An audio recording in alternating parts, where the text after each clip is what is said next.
여러분, 저는 이제 100살이라는 언덕 위에 서 있습니다. 젊은 날엔 화려한 꽃만 보였는데 이제야 그 꽃을 위해 스스로 시들 줄 알았던 뿌리의 마음이 보입니다. 시력은 흐려졌으나 사람 사이에 보이지 않는 결은 오히려 선명해졌습니다. 노년의 행복은 지위가 아니라 며느리와 사이가 나를 바라보는 눈빛에서 결정된다는 사실을 이제야 조금 알 것 같습니다. 오늘은 그 관계 속에서 나를 비워내는 법에 대해 잠시 들려드리고자 합니다.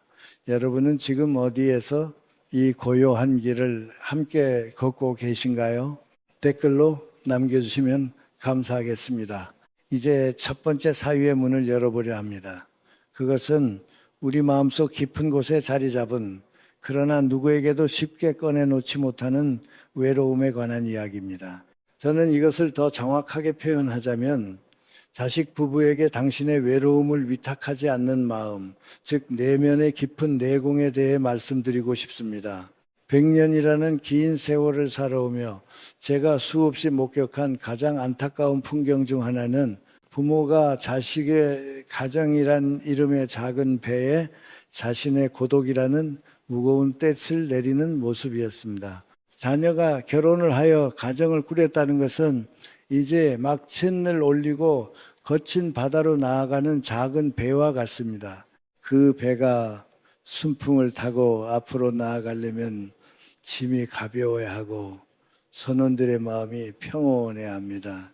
그런데 많은 노부모가 그 배에 보이지 않는 밧줄을 걸고 뒤에서 잡아당기곤 합니다. 얘야, 이번 주말에는 오니? 어제는 왜 전화가 없었니? 나는 하루 종일 벽만 보고 있었다. 이런 말들을 우리는 흔히 관심이나 사랑이라고 포장합니다. 하지만 100년을 산 늙은이의 눈으로 냉정하게 말씀드리자면 이것은 사랑이 아닙니다. 이것은 감정의 노동이자 자식 부부에게 지우는 정서적인 세금입니다. 며느리와 사위의 입장에서 생각해 보십시오. 시부모님이나 장인, 장모님의 전화벨이 울릴 때에 가슴이 덜컥 내려앉는다는 이들이 많습니다. 그 전화기 너머에서 들려올 서운함 섞인 목소리, 확인받고 싶어하는 애정의 갈구, 그리고 은근히 내비치는 외로움의 호소가 그들을 숨막히게 하기 때문입니다. 여러분, 노년이 초라해지는 순간은 돈이 없을 때가 아닙니다. 내 영혼의 빈곤함을 타인에게, 그것도 어린 자식에게 채워달라고 손을 벌리는 순간 우리는 가장 초라해집니다. 저는 이것을 감정의 거지 노릇이라고 부르고 싶습니다. 듣기에 참 거북하고 아픈 말일 것입니다. 하지만 이 진실을 외면한다면 남은 생은 고독이라는 감옥에서 결코 벗어날 수 없습니다. 잠시 숨을 골라 보십시오. 사랑은 주는 것이지 거래가 아닙니다. 내가 너를 어떻게 키웠는데, 내가 너희 집 해줄 때 얼마를 보태줬는데 라는 생각이 드는 순간 그것은 이미 사랑이 아니라 장사입니다. 장사꾼은 본전을 찾으려 하지만 부모는 그저 줄 뿐입니다. 며느리와 사위에게서 감사의 인사를 기대하지 마십시오. 존경을 구걸하지도 마십시오.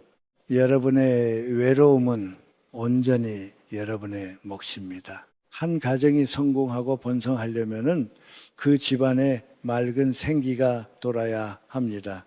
부부가 서로를 바라보며 웃고 미래를 설계하고 아이들을 키우는데 모든 에너지를 집중해도 모자랄 때입니다. 그런데 그 에너지가 늙은 부모의 비위를 맞추고 고독을 달래주는데 소모된다면 어떻게 되겠습니까? 부모가 자꾸 나를 좀 봐달라고, 나를 좀 챙겨달라고 에너지를 빨아들이면 그 집안은 마치 밑 빠진 독처럼 기운이 새어나갑니다. 이것은 자식을 사랑하는 것이 아니라 자식의 발목을 잡고 물귀신처럼 늘어지는 것과 다를 바가 없습니다. 저는 100년을 살면서 자식 농사를 망치는 부모들을 수없이 보았습니다. 그들은 결코 악한 사람들이 아니었습니다. 오히려 자식을 너무나 사랑해서 그 사랑의 대가를 끊임없이 확인받으려 했던 나약한 부모들이었습니다. 반대로 자식이 크게 성공하고 며느리와 사위가 진심으로 존경하는 노인들에게는 공통점이 있었습니다. 그들은 고독을 즐길 줄 아는 힘을 가지고 있었습니다. 자녀가 찾아오지 않아도 전화가 없어도 섭섭해하지 않습니다. 오히려 무소식이 희소식이라며 제 살기 바빠서 잘 지내고 있겠거니 하고 자신의 삶에 집중합니다. 아침에 일어나 조용히 책을 읽고 동네 길을 산책하고 정갈하게 차를 마시며 기도를 하는 루틴 속에서 혼자 있는 시간을 충만하게 채웁니다.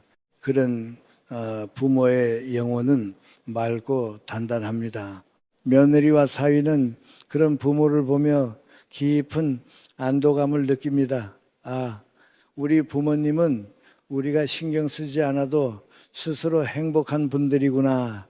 이 안도감이 그들에게 얼마나 큰 자유와 에너지를 주는지 아십니까? 부모가 짐이 되지 않을 때 자녀는 비로소 날개를 펴고 비상할 수 있습니다. 역설적이게도 그렇게 무심한 듯 자신의 삶을 사는 부모에게 자녀들은 더 궁금해하고 더 다가오고 싶어 합니다. 만났을 때 에너지를 뺏기는 게 아니라 오히려 어른의 평온한 기운을 받아가기 때문입니다. 나이가 든다는 것은 외로워지는 것이 아니라 온전한 자유를 얻는 과정입니다. 누구의 눈치도 보지 않고 내 영혼과 독대할 수 있는 축복의 시간입니다. 스스로 빛나는 별은 주위의 행성들을 끌어당깁니다. 하지만 빛을 잃고 어둠 속에서 에너지를 빨아들이는 블랙홀은 주위의 모든 것을 파괴합니다. 여러분은 자녀의 가정에 빛을 주는 항성이 되시겠습니까? 아니면 그들을 삼켜버리는 블랙홀이 되시겠습니까? 제발 부탁건대 전화기를 내려놓으십시오. 그리고 창문을 열어 하늘을 보십시오. 자녀의 안부를 묻기 전에 오늘 내 마음의 날씨가 맑은지 흐린지를 먼저 살피십시오. 여러분이 스스로 행복해야 자녀들도 죄책감 없이 행복할 수 있습니다. 며느리와 사위가 여러분을 피하는 것은 불효라서가 아닙니다. 그들도 살고 싶어서 숨을 쉬고 싶어서 본능적으로 피하는 것입니다. 그들의 생존 본능을 탓하지 마십시오. 대신 여러분의 그 무겁고 끈적한 집착의 끈을 오늘 이 순간 가위로 싹둑 잘라내십시오. 그것이 100살 먹은 이 노인이 전하는 여러분이 자식에게 줄 수 있는 최고 유산이자 며느리와 사위에게 멸시받지 않는 첫 번째 비결입니다. 이제 마음을 가라앉히시고 이보다 더 뼈아픈 그러나 반드시 넘어야 할 두 번째 산을 향해 저와 함께 걸음을 옮겨 보시지요. 우리는 지금 인생의 가장 깊은 지혜를 향해 천천히 걸어가고 있습니다. 창가에 앉아 저무는 해를 봅니다. 방 안으로 길게 드리워진 노을이 가구들의 그림자를 벽 끝까지 밀어냅니다. 이제 우리는 삶의 두 번째 사유로 들어가 보려 합니다. 그것은 과거의 훈장을 오늘의 청구서로 내밀지 않는 품격에 관한 이야기입니다. 우리가 흔히 내려놓기라고 부르는 그 마음의 갈래를 천천히 따라가 보려 합니다. 나이가 든다는 것은 주머니 속에 든 것들을 하나씩 꺼내어 길가에 놓아주는 과정과도 같습니다. 하지만 사람들은 종종 자신이 얼마나 무거운 짐을 지고 이 길을 걸어왔는지 누군가 알아주기를 바랍니다. 그 마음이 깊어지면 어느새 과거의 고생담은 훈장이 아니라 상대의 숨을 막는 빈 문서가 되어버립니다. 김형석 교수님은 이런 말씀을 하셨습니다. 자신의 고생담을 며느리 앞에 길게 늘어놓는 노인을 보았다고 말입니다. 6.25 전쟁의 배고픔을 이야기합니다. 시집살이에 그 모진 서러움을 토해냅니다. 듣는 이는 처음에는 안쓰러운 마음으로 고개를 끄덕입니다. 하지만 그 이야기가 반복될수록 그것은 삶의 역사책이 아닙니다. 그것은 너희가 나에게 이만큼 빚을 졌다는 무언의 압박입니다. 자식들의 식탁 위에 다 타버린 죄를 뿌리는 일과 다르지 않습니다. 내가 너를 어떻게 키웠는데 라는 말은 부모의 입을 떠나는 순간 사랑이 아니라 족쇄가 됩니다. 고통은 내가 겪은 것이지 자식이 시킨 것이 아닙니다. 그것을 깨닫는데 참으로 오랜 시간이 걸립니다. 우리는 흔히 사랑이라는 이름으로 타인의 삶에 관여하려 합니다. 특히 자식에게는 더욱 그렇습니다. 내가 굶주리며 세운 집이고 내가 땀 흘려 일군 가문이라는 생각에 사로잡힙니다. 하지만 그 집의 주인은 이제 내가 아닙니다. 시간의 흐름 속에서 우리는 손님으로 돌아가야 할 때를 알아야 합니다. 과거의 영광은 그 시절의 바람 속에 머물게 두어야 합니다. 그것을 오늘로 끌고 와서 대접받으려 할 때 비극은 시작됩니다. 진정한 어른의 품격은 그 화려했던 훈장을 조용히 서랍 속에 넣어두는 침묵에서 나옵니다. 여기서 잠시 우리의 마음을 멈춰 세워보고 싶습니다. 먼지가 내려앉은 오래된 사진첩을 넘기듯 소리 없이 나 자신을 들여다봅니다. 내가 흘린 눈물이 누군가에게는 보석이 되길 바랐던 것은 아닐까요? 나의 헌신이 타인의 부채감이 되기를 은연중에 기대하며 살지는 않았나요? 어쩌면 우리는 외로움이라는 괴물을 피하기 위해 과거라는 방패를 들고 서 있는지도 모릅니다. 하지만 그 방패가 너무 커서 정작 사랑하는 사람의 얼굴조차 보지 못하고 있는 것은 아닌지 되돌아봐야 합니다. 텅 빈 방 안에서 홀로 빛나는 과거는 아무런 온기가 없습니다. 솔직하게 말해야 할 사실이 하나 있습니다. 사실 당신이 자식을 위해 했던 그 모든 희생은 당신의 선택이었을 뿐입니다. 자식이 당신에게 그렇게 살라고 요구한 적은 없습니다. 이것은 차갑고 아픈 말이지만 우리가 반드시 받아들여야 할 진실입니다. 우리가 베푼 것은 우리의 기쁨을 위한 것이어야지 훗날 돌려받을 적금을 붓는 행위가 되어서는 안 됩니다. 이 사실을 인정하지 못할 때 늙음은 추해지고 관계는 비틀거리기 시작합니다. 정적입니다. 우리는 침묵의 힘을 믿어야 합니다. 과거의 고통을 영롱한 사리로 승화시키는 것은 오직 침묵뿐입니다. 부모의 고통이 자식에게 죄책감이 되는 순간 그 관계의 생명력은 끝이 납니다. 자식은 부모를 사랑하는 것이 아니라 두려워하거나 피하게 됩니다. 효도라는 이름의 의무감만 남은 자리에 따스한 온기가 스며들 틈은 없습니다. 진정한 어른은 자신의 상처를 스스로 치유합니다. 그리고 그 상처가 아문 자리에 온화한 미소만을 남겨둡니다. 자식들이 부모의 곁에 머물고 싶어하는 이유는 그들의 과거가 화려해서가 아닙니다. 지금 이 순간 부모의 얼굴에서 느껴지는 평온함 때문입니다.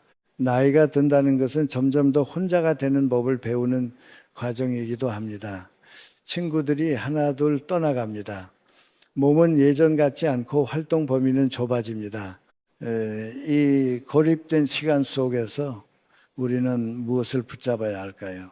과거의 기억을 되새김질하며 억울해하는 것은 스스로를 감옥에 가두는 일입니다. 차라리 그 시간을 침묵으로 채워야 합니다. 침묵은 단지 말을 하지 않는 것이 아닙니다. 내 안에 소란스러운 욕심들을 잠재우는 일입니다. 누군가에게 인정받고 싶고 보상받고 싶은 마음을 조용히 내려놓는 연습입니다.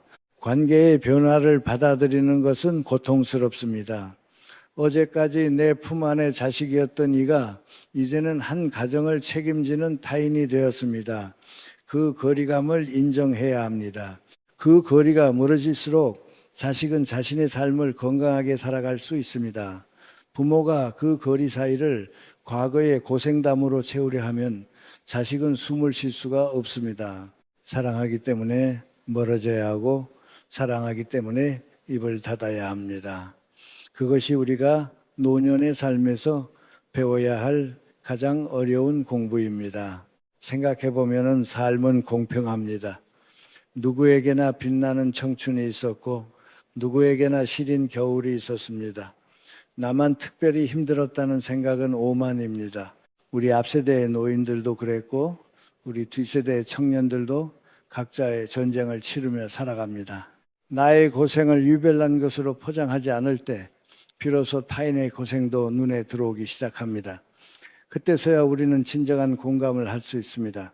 가르치려 들지 않고 그저 곁에 있어주는 것만으로도 충분한 어른이 될 수 있습니다. 내려놓는다는 것은 포기하는 것이 아닙니다.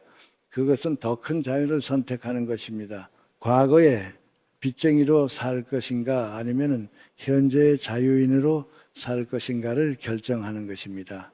내가 내민 청구서가 사라질 때 자식은 비로소 가벼운 마음으로 우리를 찾아옵니다.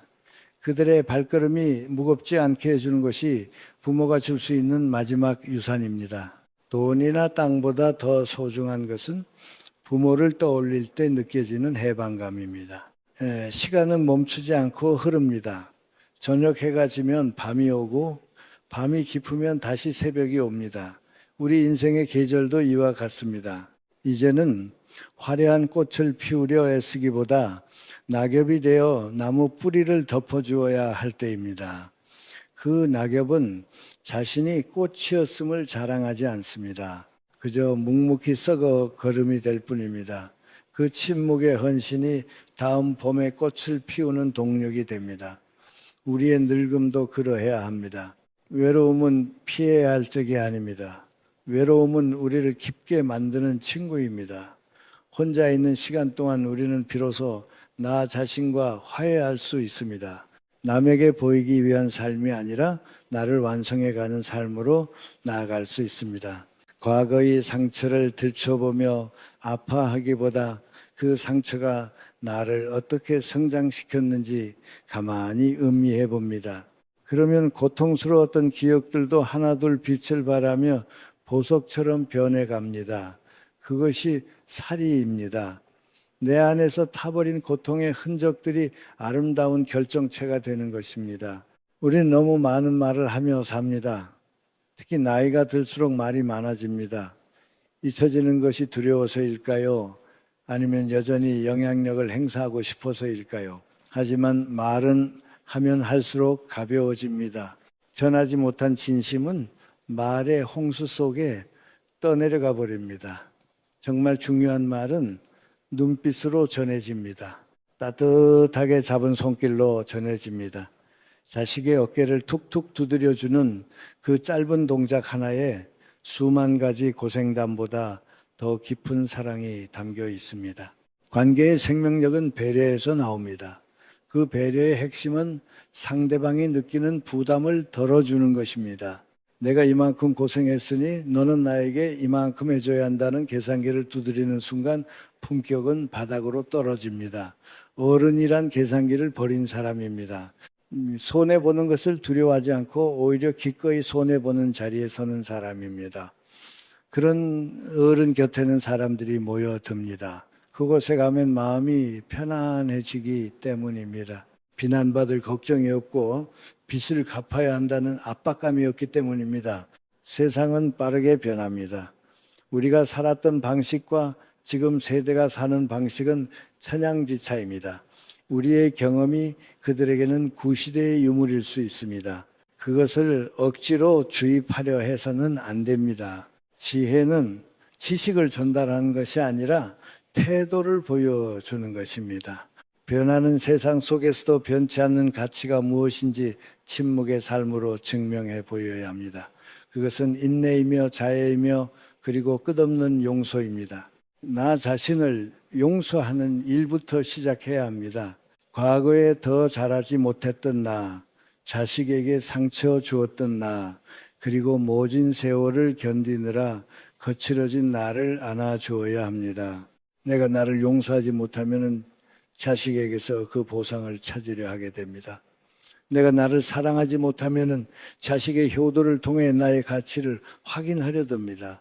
이것이 모든 불행의 씨앗입니다. 스스로 온전해질 때 우리는 비로소 타인에게 구걸하지 않는 당당한 노년을 보낼 수 있습니다. 삶의 끝자락에서 남는 것은 무엇일까요? 우리가 모은 재산도 우리가 세운 업적도 아닙니다. 누군가의 기억 속에 남은 우리의 미소 한 조각입니다. 그분은 참 편안한 분이셨어라는 짧은 회상 한마디가 100권의 자서전보다 값집니다. 그 편안함은 어디서 올까요? 그것은 바로 내려놓음에서 옵니다. 움켜쥐었던 손을 펴고 과거의 훈장을 강물에 흘려보낼 때 우리 얼굴에는 비로소 천국 같은 평화가 깃듭니다. 우리는 모두 나그네입니다. 잠시 이 세상에 머물다 가는 길 위에 있습니다. 먼저 온 사람이 나중에 온 사람에게 길을 비켜주는 것은 자연의 섭리입니다. 그 길을 비켜줄 때 기분 좋게 웃으며 비켜주는 것이 인생의 마지막 예술입니다. 과거의 고통을 훈장으로 삼지 마십시오. 그것은 그저 당신이 지나온 길의 흔적일 뿐입니다. 그 흔적을 보물이라 착각하여 자식의 목에 걸어주려 하지 마십시오.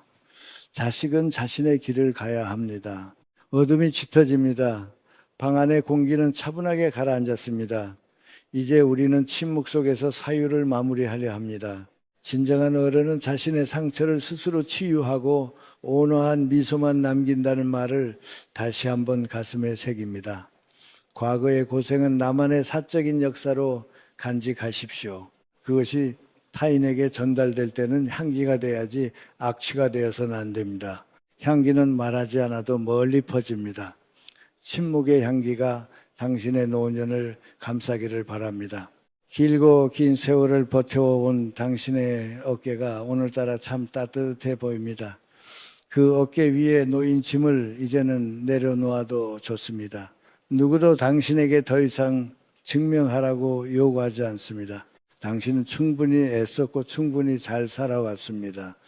그 사실을 누구보다 당신 자신이 먼저 인정해 주십시오. 남의 입을 빌려 확인받으려 하지 않아도 당신의 삶은 그 자체로 고귀합니다. 그 고귀함을 지키는 방법은 오직 하나, 과거를 오늘의 영수증으로 내밀지 않는 것입니다. 깊은 밤입니다. 세상이 고요에 잠깁니다. 이 고요함이 우리의 마음속에도 깃들기를 바랍니다. 과거의 소음들이 사라진 자리에 평화가 찾아옵니다.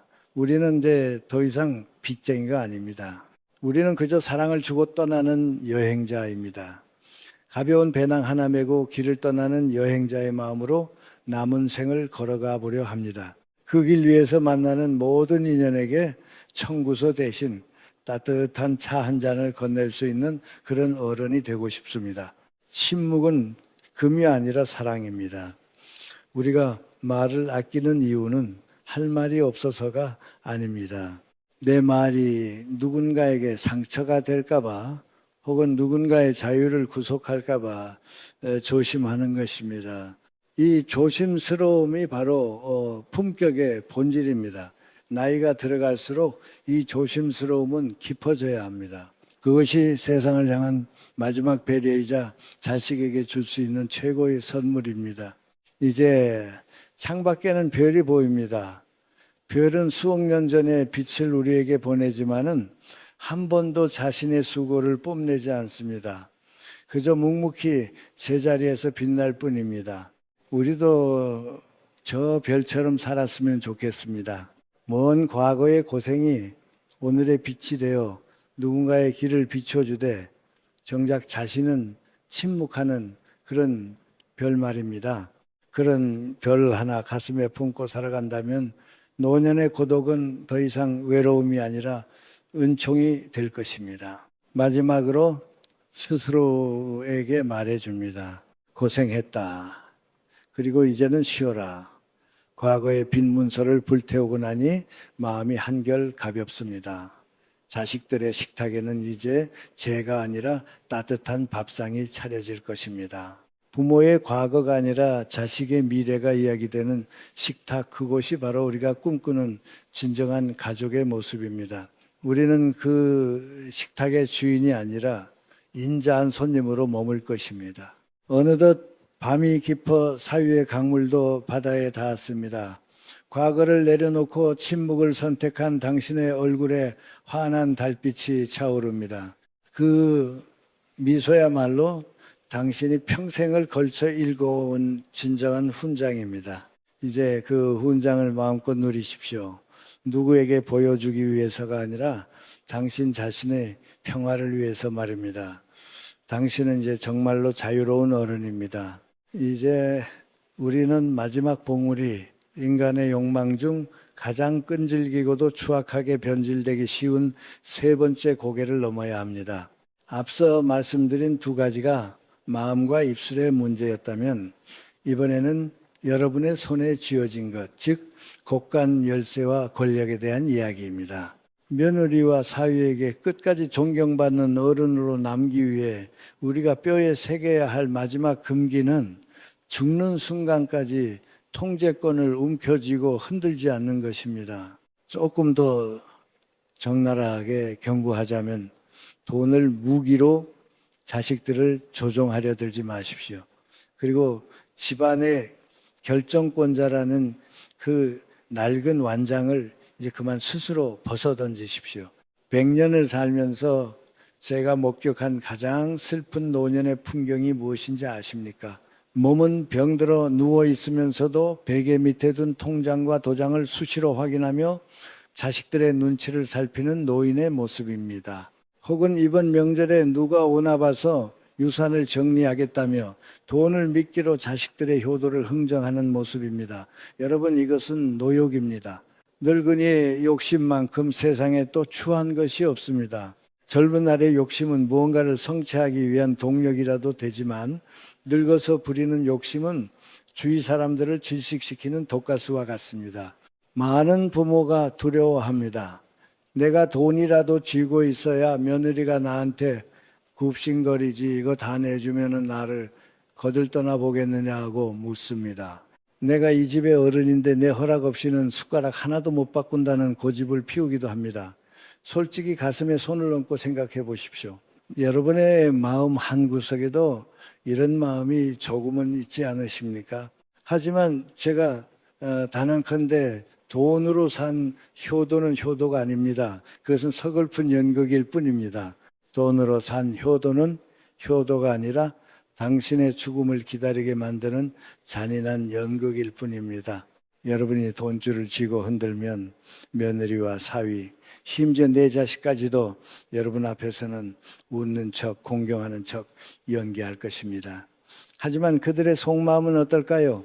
어서 저 노인네가 죽어야 우리가 자유로워질 텐데 저 돈이 도대체 뭐라고 우리를 이렇게 비참하게 만드나 하는 끔찍한 저주를 속으로 삼키고 있을지도 모릅니다. 돈 때문에 억지로 고개를 숙이는 며느리의 눈동자에는 존경심이 아니라 싸늘한 계산기만 돌아가고 있을 뿐입니다. 자연을 보십시오. 해가 지면은 어둠이 깔려야 하고 물이 차면은 넘쳐 흘러야 합니다. 부모가 일구어놓은 터전과 재물은 때가 되면 자연스럽게 자식에게로 흘러가야 하는 것이 순리입니다. 그런데 늙은 부모가 그 물길을 꽉 막고 나 죽기 전에는 한 푼도 못 준다며 댐을 쌓고 있으면 그 고여있는 물은 반드시 썩습니다. 그 썩은 물에서 악취가 진동하여 집안의 화목을 깨뜨리고 형제간의 의를 상하게 합니다. 권력도 마찬가지입니다. 자녀가 결혼하여 분가했다면 그 가정의 선장은 사위이고 그 가정의 안주인은 며느리입니다. 여러분은 이제 그 배에서 내려야 할 은퇴한 선장입니다. 그런데도 여전히 그 배에 올라타 이쪽으로 키를 돌려라 저쪽으로 가라 하며 사사건건 간섭하고 명령한다면 그 배가 온전히 항해할 수 있겠습니까? 사위가 하는 일이 마음에 안 들어도 며느리의 살림 솜씨가 성에 안 차도 눈을 질끈 감으십시오. 내 집에서는 내 법을 따르라는 말은 여러분의 집에서나 하십시오. 자식의 집은 엄연히 남의 집입니다. 제가 100살이 넘도록 존경받는 비결이 무엇인지 아십니까? 저는 제 자식들의 집에 갈 때 언제나 손님으로 갑니다. 손님은 주인에게 이래라 저래라 명령하지 않습니다. 손님은 주인이 내어주는 차 한 잔에 감사하고 주인의 생활 방식을 존중하다가 해가 지기 전에 조용히 일어나는 사람입니다. 시주의. 여러분이 자식의 인생의 주인이 되려 하지 않고 기꺼이 아름다운 손님이 되어줄 때 며느리와 사위는 여러분을 진심으로 환대할 것입니다. 권위는 내가 움켜준다고 생기는 것이 아닙니다. 내 손에 쥔 것을 미련 없이 펴서 나누어 줄 때 비로소 권위가 생깁니다. 방아착이라는 말이 있습니다. 마음을 내려놓고 손에 쥔 것도 내려놓으라는 뜻입니다. 여러분의 곳간 열쇠를 넘겨주십시오. 그것은 단순히 재산을 주라는 말이 아닙니다. 내가 가진 통제권을 포기하라는 뜻입니다. 가능하다면 정신이 맑을 때 재산을 투명하게 정리하고 자식들에게 이제 남은 생은 너희에게 짐이 되지 않도록 내가 알아서 하마라고 선언하십시오. 손을 펴십시오. 빈손으로 왔다가 빈손으로 가는 것이 우리 인생의 순리입니다. 100년을 살아보니 죽을 때 가져가는 것은 통장의 숫자가 아니라 내가 사랑했던 사람들의 가슴 속에 남긴 따뜻한 기억뿐이었습니다. 여러분이 마지막 눈을 감는 순간 며느리와 사위가 아버님 덕분에 조금 넉넉했습니다라고 기억하기보다 아버님 덕분에 저희가 참 마음 편하게 살았습니다. 참으로 맑고 고귀한 분이셨습니다라고 기억하게 만드십시오. 그것이 진정한 승리입니다. 움켜진 손은 추하지만 활짝 펴서 빈 손바닥을 보여주는 노인의 손은 날개처럼 아름답습니다. 그 빈손으로 자식들의 등을 두드려주고 그 빈손으로 며느리의 거친 손을 잡아주십시오. 통장의 잔고보다 따뜻한 체온을 물려주는 부모가 되십시오. 이제 긴 이야기의 끝자락에 섰습니다. 지금까지 우리는 며느리와 사위에게 멸시받지 않고 품격 있는 노년을 보내기 위해 지켜야 할 3가지 경계에 대해 나누었습니다.